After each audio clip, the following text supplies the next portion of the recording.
ఎన్నికల్లో ఓడిపోయాక అక్కడే తిష్టేసిరట. గత సర్కారులో చక్రం తిప్పిన 10 మంది కీలక నేతలు వారి అనుచరులు దుబాయ్లో వేల కోట్ల రూపాయలు ఇన్వెస్ట్ చేసినట్టు తెలుస్తుంది. వీరంతా అక్కడ తమ దందాలు చూసుకునేందుకు ప్రత్యేకంగా బినామీలు బ్రోకర్లతో నెట్వర్క్ ఏర్పాటు చేసుకున్నారు.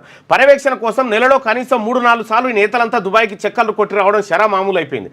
ఓ ముగ్గురు మాజీ ఎమ్మెల్యేలు అయితే ఎన్నికల్లో ఓడిపోయాక దుబాయ్లోనే తిష్ట వేసి వ్యాపారాలు సాగిస్తున్నారు. డ్రగ్స్ కేసు నిందితుడు కేదార్నాథ్ ఇటీవల దుబాయ్లో అనుమానాస్పదంగా మృతి చెందడంతో లీడర్ల దందాల భాగోతం ఒక్కటొక్కటిగా బయటకు వస్తున్నది. ఓ మాజీ ఎమ్మెల్యేకు కేదార్నాథ్ బినామీగా ఉన్నట్లుగా ప్రచారం జరుగుతున్నది. ఆ మాజీ ఎమ్మెల్యే కూడా ప్రస్తుతం దుబాయ్లో ఉన్నట్లు తేలింది. కేదార్ మృతిపై దుబాయ్ పోలీసులు సీరియస్గా దర్యాప్తు చేస్తున్నారు. పోస్టుమార్టం పూర్తయిన తర్వాత మృతదేహాన్ని ఇండియాకు తరలించే అవకాశాలున్నాయి. కేదార్నాథ్ది హత్య అయితే ఆ కేసు పలువురు మాజీ ఎమ్మెల్యేల మీద చుట్టుకునే ఛాన్స్ ఉందని పోలీసు వర్గాలు అంటా ఉన్నాయి. అంటే ఇవన్నీ కూడా ఇప్పుడు దుబాయ్లో ఒక మర్డర్ జరిగింది, రాజలింగమూర్తి హత్య జరిగింది. ఆ తర్వాత కేసీఆర్ రాజలింగమూర్తి వేసిన కేసుకు సంబంధించిన పిటిషన్ టైప్ చేస్తున్న వకీల్ కూడా చచ్చిపోయిండు. సో ఇవన్నీ ఇంటర్లింక్స్ కలుస్తూ ఉన్నాయి. సో ఖచ్చితంగా దీని వెనకాల ఓ ముఠా తిరిగి వీళ్ళని హతమారుస్తుంది అనేది వస్తున్నటువంటి అనుమానం. దీనిపైన ఎంక్వైరీ చేయమని బీఆర్ఎస్ డిమాండ్ చేయట్లేదు.